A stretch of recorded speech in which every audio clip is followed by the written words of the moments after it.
নমস্কার। ২০২৬ সালের যে মাধ্যমিকের যে অঙ্ক প্রশ্ন হয়েছে, তা প্রশ্ন দেখে যা বুঝলাম মোটামুটি খুব ভালো প্রশ্ন হয়েছে। এখানে যারা পড়াশোনার সাথে যুক্ত আছে প্রায় সকলেই পাস করবে এবং ভালো ছাত্ররা খুবই ভালো নাম্বার পাবে। তো আমি এখন ১ নম্বরের যে সমস্ত প্রশ্ন আছে তার উত্তরগুলো করে দিচ্ছি। সকল ছাত্রছাত্রী দেখে নাও তোমাদের কতগুলো উত্তর ঠিক হয়েছে। তো ভুল হলেও চিন্তার কিছু কারণ নেই। পরীক্ষা হলে ছোটোখাটো ভুল হয়েই থাকে, সেটা নিয়ে টেনশন করো না। তোমরা জীবনের প্রথম পরীক্ষা দিচ্ছ, ভুল হতেই পারে, সেটা নিয়ে টেনশন করো না। একের প্রশ্নটা কি বলছে দেখো, কোনো মূলধন ১০ বছরে দ্বিগুণ হলে বার্ষিক সরল সুদের হার হবে কত পার্সেন্ট? এখানে তাহলে ১০ বছরে দ্বিগুণ মানে যদি আমরা ১০০ টাকা ধরি, পি সমান আসল সমান ১০০ টাকা, তাহলে ১০ বছর পর দ্বিগুণ মানে ২০০ টাকা হয়ে যাচ্ছে।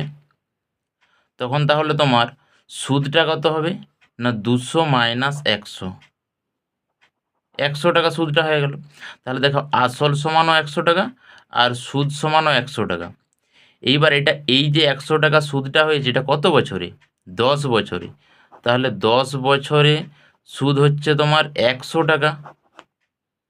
তাহলে ১ বছরে সুদ কত হবে সেটাই বার্ষিক সুদের হার। ১০০/১০ কাটাকাটি করলে সমান ১০ টাকা। তাহলে ১ বছরে সুদ পাচ্ছ ১০ টাকা, ওটাই বার্ষিক সুদের হার। অর্থাৎ একের উত্তরটা হবে অপশান বি। Option B. ২ এর অঙ্কটা কি বলেছে দেখো, ax² plus bx plus c সমান 0, যেখানে a গ্রেটার দেন 0 এর বীজ দুটি সমান কিন্তু বিপরীত চিহ্নযুক্ত হওয়ার শর্ত হবে। তাহলে বীজ দুটি সমান বলেছে আর বিপরীত চিহ্নযুক্ত, তাহলে একটা যদি আলফা হয় আর একটা মাইনাস আলফা হবে। তাহলে আমরা বীজ দুটির যোগফলের সূত্র কি জানি?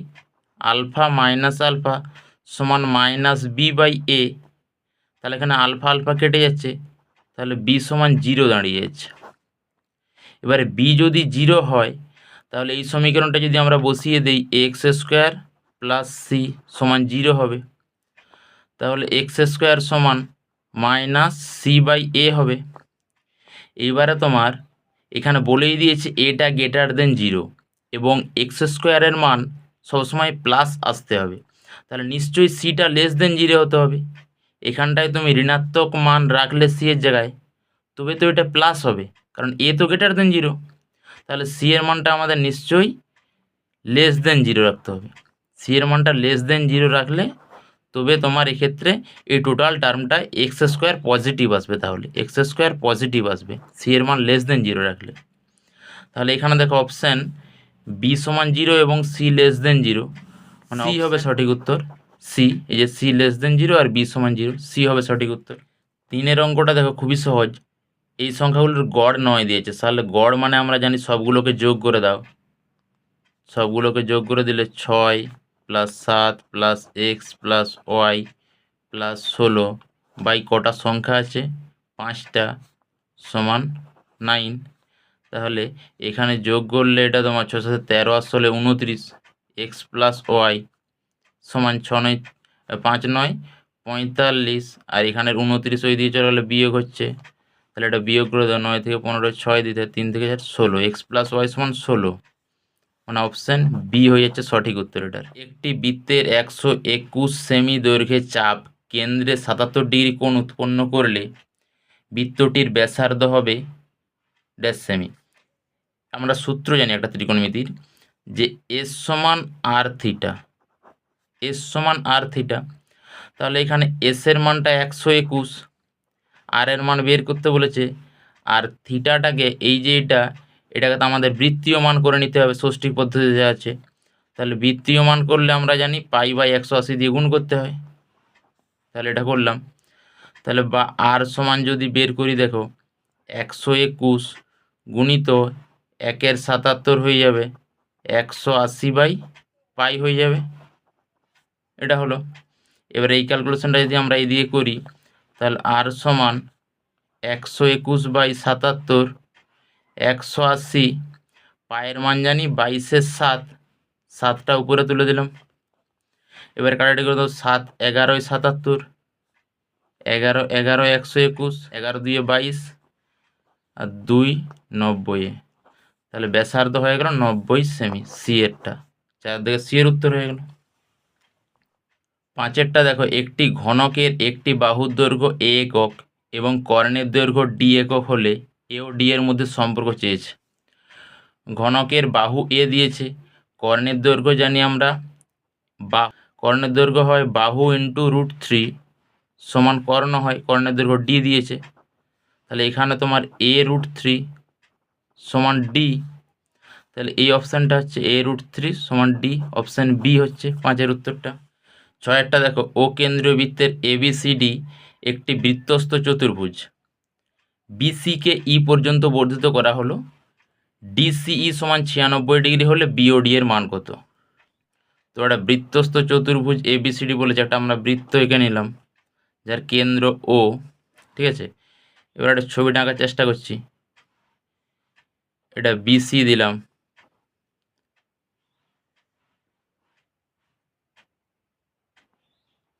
এইরকমটা করছি, ধরো এটা এ নাম দিলাম এ বি, আর এখানটা ডি দিলাম।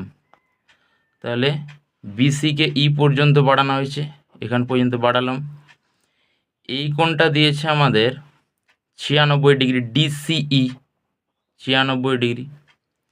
এবার এখানটা ও কেন্দ্রীয় বৃত্ত চেয়েছে আমাদের, বলছে বিওডি, বিওডি এই কোণটা চেয়েছে, ঠিক আছে।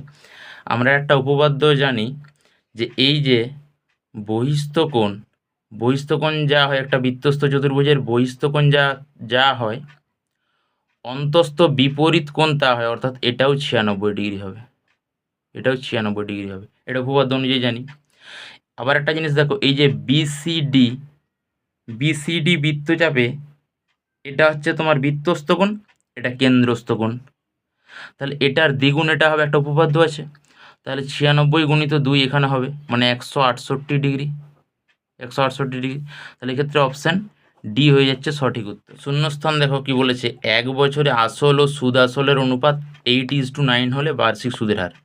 মানে আমরা যদি 8 টাকা ধরে নেই, আসল পি সমান 8 টাকা ধরে নিলাম, তাহলে বলে যে সুদ আসল মিলে 9 টাকা, তাহলে আই সমান তুমি কত পাচ্ছ? 1 টাকা, হিসাব অনুযায়ী আই সমান 1 টাকা পাচ্ছ। তাহলে 8 টাকার সুদ, 8 টাকায় তুমি সুদ পাচ্ছ 1 টাকা, সুদের হার মানে 100 টাকায় বের করলেই হবে। তাহলে 100 টাকায় তুমি কত পাবে? 1/8 গুণিত 100, এটা কাটাকাটি করে তো 4 দিয়ে 4 2 8, 4 25 100, মানে 25/2 মানে 12.5, 12.5% সুদের হার।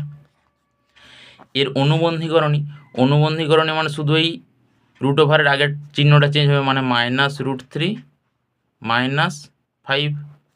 3 অঙ্কটা কি বলেছে দেখো, কোনো বৃত্তের একটি ব্যাসের দুই প্রান্তে অঙ্কিত স্পর্শকদ্বয় পরস্পর সমান্তরাল হবে, কারণ দেখো এরকম যদি একটা বৃত্ত হয়, তাহলে বলেছে যে কোনো বৃত্তের একটি ব্যাসের দুই প্রান্তে, এটা একটা ব্যাস হলো, ধরো কেন্দ্র দিয়ে যাচ্ছে মানে এটা একটা ব্যাস, তাহলে এইভাবে যদি তুমি লাইন স্পর্শক টানো, তাহলে এরা পরস্পর সমান্তরাল হচ্ছে না। এবার 4এরটা দেখো, x সমান a sec থিটা, y সমান b cot theta, x² minus b² সমান কত চেয়েছে। আচ্ছা, এখানে আমরা তাহলে sec থিটা সমান কি লিখতে পারবো? x/a। এখানে cot থিটা সমান কি লিখতে পারবো? cot থিটা সমান y/b। এখানে sec আর cot-এর আমরা সূত্র জানিনি, তাহলে ট্যান করে দেবো এটাকে। এখান থেকে তুমি ট্যান থিটা সমান কত বলতে পারবে বলো? উল্টিয়ে দাও b/y, কারণ ট্যান কটের উল্টা হয়। এবার এটা স্কোয়ার আমরা জানি যে sec² theta minus tan² theta সমান 1, তাহলে এই দুটো বসিয়ে দাও, তাহলে দেখবে যে x² মাইনাস b² সমান 1 পেয়ে যাচ্ছে, তাহলে এটার উত্তর 1 হয়ে যাবে, এটার উত্তর 1 হয়ে গেল 4-এর উত্তর। যেটা কি বলেছে দেখো, একটি নিরেট অর্ধগোলকের ব্যাসার্ধ 3r হলে তার সমগ্রতলের ক্ষেত্রফল কত হবে? অর্ধগোলক বলেছে, মাথায় রাখবে। তার সমগ্রতলের ক্ষেত্রফল আমরা জানি 3πr², এখানে r এর মান 3r দেওয়া আছে, তাহলে 3r তার স্কোয়ার সমান 3 পাই ইন্টু 9r² মানে এটা হয়ে যাবে তোমার 27 পাই r² বর্গ একক। অবশ্যই বর্গ একক লিখবে যেহেতু ক্ষেত্রফল বলেছে, তাহলে 27 পাই r² বর্গ একক এটার উত্তর হবে। 6এরটা দেখো, এই সংখ্যাগুলোর পরিসংখ্যা দিয়েছে, যৌগিক গড় 4 দিয়ে দিয়েছে, তাহলে xi fi উপরে হবে, অর্থাৎ এটার সঙ্গে এটা গুণ করো, 1 প্লাস 4 2 দুগুণে 4 3 তিরিকে 9 4 4 16 plus 5f by summation fi হয়, মানে এইগুলো যোগ করে দাও, 3 2 5 1 6 4 10, তাহলে 10 প্লাস f এটা সমানই 4 দিয়েছে। তাহলে এবার তুমি বজ্রণ করে এখান থেকে এফ এর মান বের করতে পারবে। বা দিয়ে দেখো উপরে যোগ করলে 9 1 10 আর 16 আর 4 20 30 30 প্লাস 5f সমান এদিকে গুণ করলে 40 প্লাস 4f। তাহলে একদিকে আনলে দেখো এইটা 5f মাইনাস 4f শুধু f হয়ে যাবে, 30 ওই দিকে বিয়োগ হয়ে যাবে, মানে f সমান 30। তাহলে তাহলে f এর মান কত পেলাম? f এর মান 10 পেলাম। এটা 10 উত্তর হয়ে গেল 6এরটা। সত্য মিথ্যা দেখো, সাইন স্কোয়ার থিটা সমান সাইন থিটা তার হোল স্কোয়ার, সেটাকে লেখা যায়, এটা সত্য হবে। এটা আমাদের ত্রিকোণমিতির ভাষাতে লেখা যায়, এটা সত্য হবে।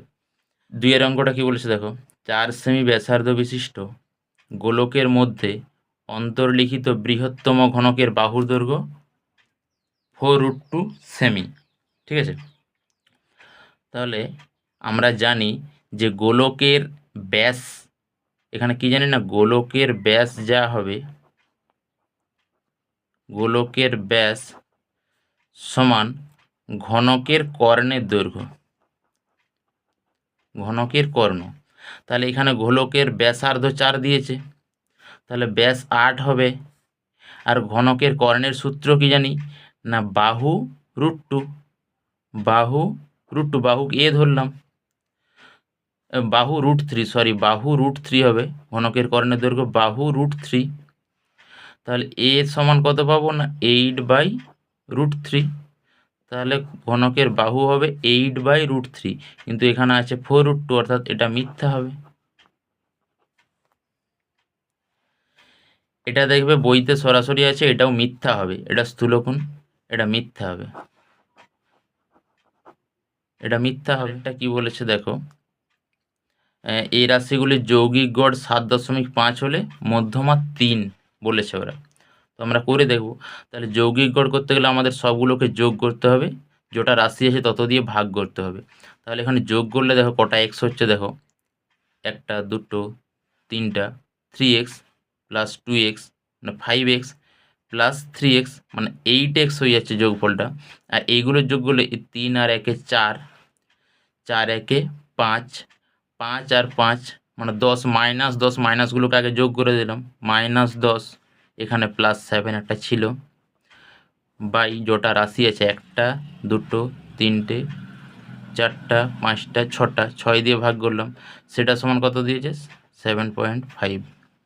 ঠিক আছে, এবারে বা দিয়ে যদি এটা ক্যালকুলেশন করা যায়, তাহলে দেখো 8x এটা -3 হবে, এটাকে যদি তুমি গুণ করো 6 7 42 আর 0.5 × 6 মানে 3, টোটাল 45 হয়ে যাচ্ছে। বা 8x সমান 3টা ওই দিয়ে গেলে যোগ হয়ে যাবে 48, তাহলে x এর মান পাচ্ছি আমরা 6, x এর মান পাচ্ছি 6। তাহলে এখানে বসিয়ে দাও রাশিগুলো, দেখো 6 - 3 মানে এটা তুমি 3 পেয়ে যাচ্ছ, এটা 6 - 1 মানে 5 পাচ্ছ, এটা 7 দেওয়া আছে, এটাই তুমি 6 পাচ্ছ, এটা 6 দুগুণে 12 - 1 মানে 11 পাচ্ছ, আর 318 - 5 মানে 13 পাচ্ছ। এদের ক্ষেত্রে মধ্যমা বলেছে 3, তাহলে তুমি সাজিয়ে নাও, 3 5 তারপর 6 হবে, এখানে 6 আর 7 তারপর 7 হবে, তাহলে এখানে মোট হচ্ছে তোমার, এখানে একটু সাজিয়ে নিচ্ছি দেখো, 3 হবে, 5 হবে, 6 হবে, 7 হবে, তারপর 11 হবে, 13 হবে। এখানে মধ্যমা মানে তুমি এই দুটো আর এই দুটো বাদ দিয়ে দাও, মাঝখানের দুটো যোগ করে 2 দিয়ে ভাগ করো, 6 7 13, 13কে 2 দিয়ে ভাগ করলে 6.5। তাহলে মধ্যমা 3 হবে না, মিথ্যা হবে। মধ্যমা এটা মিথ্যা হবে। 5এরটা দেখো, এটা থেকে আমরা লিখতে পারি এক্স ওয়াই সমান ধ্রুবক বা কে, এক্স ওয়াই সমান ধ্রুবক বা কে লিখতে পারি। তাহলে তার পাওয়ারে তুমি 10 দিলেও কোনো সমস্যা নেই, এক্স ওয়াই টু দি পাওয়ার 10 সমানও ধ্রুবক হয়ে যাবে, অর্থাৎ এটা সত্য হবে, এটা সত্য হবে, 5এরটা সত্য হবে। ঠিক আছে, এবার 6এরটা দেখো কি বলেছে। বলেছে রাজু ও আসিফের মূলধন অনুপাত 5:4 এবং রাজু মোট লাভের 80 টাকা পেলে আসিফ পায় 100 টাকা। আমরা জানি মূলধন অনুপাত আর লাভের অনুপাত একই হবে, তাহলে রাজু মোট লাভের 80 টাকা পেয়েছে, আসিফ পাচ্ছে 100 টাকা। তাহলে এদের যদি লাভের অনুপাতটা করি 80:100, তাহলে এটা দেখো অনুপাত করলে দাঁড়াবে তোমার 8:10 দিয়ে আবার 2 দিয়ে করে দাও 4:5, কিন্তু এখানে ছিল 5:4, তাহলে এটাও মিথ্যা হবে। এবং রাজুর প্রথমে ছিল, আমরা রাজুরই বের করেছি, তাহলে এটাও মিথ্যা হবে।